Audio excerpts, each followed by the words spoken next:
Bonjour à tous, Simon Vesperini. Aujourd'hui, ça va être une vidéo un petit peu décousue, mais une vidéo d'annonce. On va parler de choses tristes, on va parler de choses positives, on va avoir des annonces importantes. Alors, pour commencer par le début, certains d'entre vous sont peut-être surpris, je sais qu'il y en a qui sont surpris, mais il est passé où Simon? Pourquoi il parle plus? Il a disparu, il est en prison, il est malade? Non, tout va bien. En fait, je fais plein de trucs et je suis aussi dans un état d'esprit qui est particulier. Alors, on va parler avant tout de choses franchement qui m'attristent. Je suis triste, je suis affecté et je n'en parle plus. Je n'en parle plus parce que c'est attristant et je veux même plus regarder en fait parce que c'est attristant. Je lisais récemment, je relisais quelque chose que j'aime beaucoup qui est l'intégrale des écrits de Stefan Zweig. Stefan Zweig a connu une époque un petit peu comme celle que l'on connaît aujourd'hui. Il a connu l'accroissement des tensions qui ont mené à la Seconde Guerre mondiale et je trouve son histoire particulièrement touchante puisque Stefan Zweig s'est suicidé avec sa femme pour ne pas assister à la folie qui s'était emparée du monde. Ce sont ses termes. Alors, j'irai pas jusque-là, hein, là aussi, pas d'inquiétude, mais voilà, ça m'a plongé, si vous voulez, dans un état un petit peu de dépit. Je veux plus regarder les informations. Voilà, j'ai plus envie. Alors malgré tout, je le fais, mais je parle plus de géopolitique parce que j'essaye en fait de me focaliser sur ce qu'il y a de beau, sur ce qu'il y a de positif, et pas sur ce qu'il y a d'attristant. Que vous dire? Que vous dire quand je vois les déclarations du président Macron? Alors, c'est peut-être une stratégie politique, sans doute. C'est peut-être des différends personnels avec le président Poutine, c'est possible aussi. C'est peut-être dû à la situation en Afrique où la Russie gagne du terrain là où l'influence française recule. C'est possible aussi. Dans tous les cas, je suis effrayé, sincèrement, attristé, mais aussi effrayé de voir qu'une partie de la population française semble concevoir comme quelque chose de bien, de positif et de souhaitable, de sacrifier même je ne sais trop qui pour aller faire la guerre à la Russie. Pourquoi faire? Dans quel objectif? S'attaquer à une puissance nucléaire? Ce qui me rend chèvre aussi, sincèrement, c'est que quand je vois par exemple le pape, voilà, ce brave pape dont on ne parle jamais, et des fois aussi, il n'y aurait pas que des bonnes choses le concernant, mais là, dans le cas présent, il fait une déclaration où il demande à l'Ukraine de négocier. Pourquoi? Bien par charité chrétienne, il veut en fait essayer d'arrêter le massacre des innocents, d'ailleurs, bien souvent. Et de suite, il est pro-russe. En fait, aujourd'hui, vouloir la paix, c'est devenu être le méchant. Et les gentils, ce sont ceux qui veulent la guerre, la destruction, et éventuellement la mise en péril de l'humanité entière, puisque un conflit ouvert avec la Russie, on en a déjà parlé 10 fois, 100 fois ici, bien c'est le risque d'une guerre mondiale nucléaire, avec les conséquences dont on a aussi déjà parlé. Je remarque quand même, j'essaie de me focaliser dessus, je remarque des déclarations courageuses et positives, par exemple, Natacha Polony. Il s'agit de savoir si nous allons collectivement accepter de marcher comme des somnambules jusqu'à la guerre. Il s'agit de savoir si nous acceptons d'envoyer nos enfants mourir parce que les États-Unis ont voulu à toute force implanter des bases aux frontières de la Russie. Voilà, franchement, j'ai été ému de l'entendre. Ou Elon Musk, qui se pose la question, jusqu'à quand va-t-on mener cette guerre de proxy qui amène à une sorte de génocide en fait du peuple ukrainien? Moi, ce que je ne comprends pas, c'est comment les amis de l'Ukraine peuvent soutenir le massacre des Ukrainiens depuis maintenant 2 ans et on veut continuer. Jusqu'à quand? Jusqu'à où? Et pour quels résultats? Je continue et je continuerai et je ne m'arrêterai jamais de souhaiter bien la paix le plus rapidement possible, comme je l'ai fait d'ailleurs dès le second jour du conflit. J'avais déjà une vidéo dans ce sens-là, mais aujourd'hui réellement, demander un apaisement de la situation au Moyen-Orient, c'est être antisémite, anti-Israël. Récemment, bien dans la presse, j'ai été taxé de anti-ukrainien et anti-israélien. Ah bon? Ce qui me rend anti, c'est d'être pour la paix. Demander la paix en Ukraine, c'est être un méchant anti-ukrainien. Et sincèrement, cette inversion, moi, me rend fou, en fait, et elle me rend malheureux. Elle me rend malheureux. Quand je vois que les gens en France se mobilisent pour demander la paix et ils se font taxer de ci ou de ça, d'anti-ci ou d'anti-ça, on marche complètement sur la tête. Et il y a, Dieu merci, des gens de bonne volonté. Et j'essaye de me concentrer sur ce qu'il y a de positif, parce que sinon je serais triste, je serais malheureux. Pendant ce temps, qu'est-ce que je fais? Je me concentre sur des choses positives. Et là-dessus, sur deux choses principalement. J'ai développé, alors je vous en ai pas parlé, mais j'ai développé en partant à commencer l'été dernier, un business en ligne qui est un système par abonnement. et j'étais content de voir que ça fonctionnait bien. Et en ce moment, je suis en train de le dupliquer.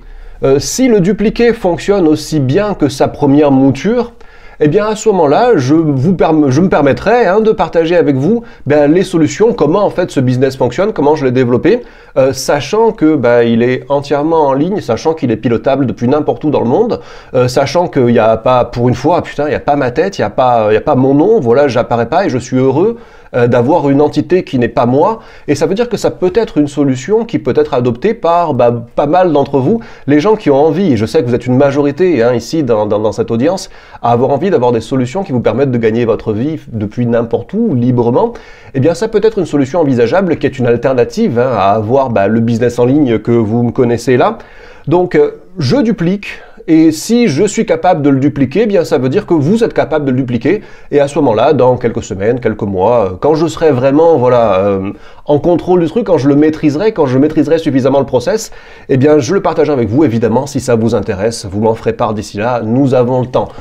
En parallèle à cela, je consacre aussi énormément de mon temps au marché financier et plus spécifiquement au marché crypto.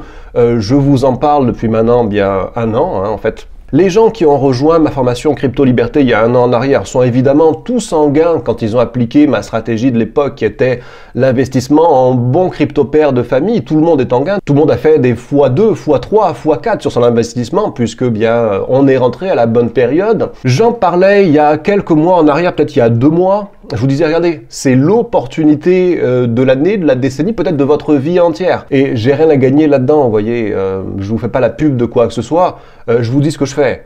Et pour moi, c'est le genre d'opportunités qui changent des vies, qui peuvent changer la mienne, qui peuvent changer la vôtre. Il n'est pas trop tard pour entrer sur le marché. Si ça vous intéresse, je sais pas trop comment l'organiser parce qu'en fait, je passe énormément de temps à analyser, à prendre des positions, à m'occuper en fait de mon portefeuille crypto.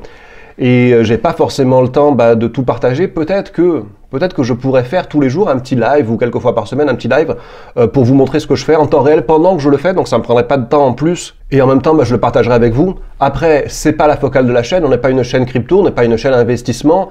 Si je vais commencer à balancer des lives plusieurs fois par semaine, on va parler crypto, où je vais partager des graphiques sur l'écran. Je ne sais pas si on est très à propos ici, donc j'hésite. Je pensais peut-être aussi poster plus régulièrement, puisque aujourd'hui c'est une mise à jour mensuelle à peu près, sur mon canal privé investissement, c'est celui qui est accessible pour les gens qui ont acheté Crypto Liberté. Peut-être proposer à d'autres gens de le rejoindre et faire des mises à jour plus fréquentes. J'y pense aussi, enfin en tout cas, mon objectif là-dedans c'est vraiment de partager ce que je fais. Et je sais pas trop comment le faire. Si vous avez des suggestions, mes amis, bien n'hésitez pas, je suis tout à fait ouvert. Autre chose aussi, bien évidemment, j'ai pas posté de vidéo pendant 2 semaines et quelques. J'ai des vidéos en préparation, enfin en montage. J'en ai une qui traite spécifiquement de quelque chose de super chouette en Biélorussie. Je vais pouvoir vous montrer des choses auxquelles on n'a pas accès en tant que kidam. Et moi j'ai eu la chance de pouvoir avoir des choses auxquelles on n'a pas accès habituellement. Et je voulais le partager avec vous. C'est une vidéo qui va arriver très rapidement. J'ai fait une vidéo avec mon ami Alexandre Stefanescu à Moscou et on a pu finalement faire une vidéo ensemble où on va retracer son parcours et j'espère que vous en apprendrez des choses. Moi en tout cas, je trouve son parcours inspirant et ça c'est un nouvel épisode de Parole d'homme libre. Mais en parallèle à ça, je voulais aussi, dites-moi ce que vous en pensez, dis-moi si ça vous est utile, mais un petit peu de temps en temps, une fois par semaine, quelque chose comme ça, des vidéos pour répondre aux questions des gens, pour répondre aux questions des abonnés à ma newsletter qui s'appelle Passeport Liberté. Passeport Liberté, si vous ne l'avez pas rejoint, premier lien en description. En fait, les abonnés de Passeport Liberté peuvent m'adresser leurs questions et évidemment, je leur réponds. Mais le problème, c'est que je reçois beaucoup trop de questions et souvent, la réponse n'est pas évidente. Parce que maintenant, si vous me demandez quelque chose de simple, Simon, est-ce qu'il est encore temps de rentrer sur le marché crypto? J'ai une réponse à ça. Je peux vous répondre assez facilement. Par contre, quand on me dit, voilà Simon, moi j'étais là, je suis né à tel endroit, j'ai fait ça et ça dans ma vie, j'ai été marié, j'ai tant d'enfants, je sais pas trop, j'aime la peinture et j'aime l'art, quel métier je devrais faire et dans quel pays je devrais habiter? Mais il serait irresponsable de ma part de vous répondre. Comme ça, là. De vous répondre par email, bien écoute, moi si j'étais toi, j'irais vivre au Salvador et je deviendrais éleveur de chèvres. Voilà. Non, ça serait totalement irresponsable. Je ne peux pas répondre, je ne peux pas prendre la responsabilité de vous répondre sur quelque chose d'aussi important que l'orientation de votre vie. sans qu'on ait discuté ensemble. Alors d'un côté, je vais réouvrir des consultations, alors pas souvent parce que j'ai pas le temps, mais je vais essayer de ménager quelques heures par semaine pour ceux que ça intéresse, qui veulent me poser leurs questions, pour que je puisse leur répondre réellement en connaissance de cause. Parce que sur un échange d'emails, déjà j'ai pas le temps de répondre à tous les emails en profondeur. Et puis, il faudra aller trop loin, en fait, dans la compréhension du cas de chacun, et c'est très difficile par email, et j'ai pas le temps. Donc, je vais réouvrir d'un côté les consultings, ça sera pas beaucoup, ça sera quelques heures par semaine, quand je peux, mais pour pouvoir bien répondre aux gens qui ont besoin de ce coup de pouce, de cet éclairage. À un moment, vous savez, on est à la croisée des chemins, et c'est une discussion qui peut débloquer les choses, donc j'espère que ça fonctionnera comme ça. D'un autre côté, parce qu'évidemment, il y a beaucoup de gens, on va pas se mentir, hein, ils veulent la solution, mais ils veulent pas la payer. Hein. Ils veulent bien que tu passes ton temps pour t'occuper d'eux, mais quand même, on va pas te payer pour ce que tu fais, quand même pas. Et je m'en fous, je vais pas le critiquer. Chacun voit midi à sa porte. En tout cas, c'est difficile de le faire. Je le fais quand je peux, tant que je peux, mais c'est difficile de le faire parce que moi aussi, j'ai des factures à payer. Vous n'êtes pas les seuls. Hein. Donc, ce que j'avais envie de faire, et dites-moi si ça vous branche. Les gens qui me posent une tartine de questions où je peux pas prendre plusieurs heures pour leur répondre par email avec des échanges parce que j'ai pas le temps, ce que je peux faire, c'est faire des vidéos réponses aux abonnés de Passeport Liberté.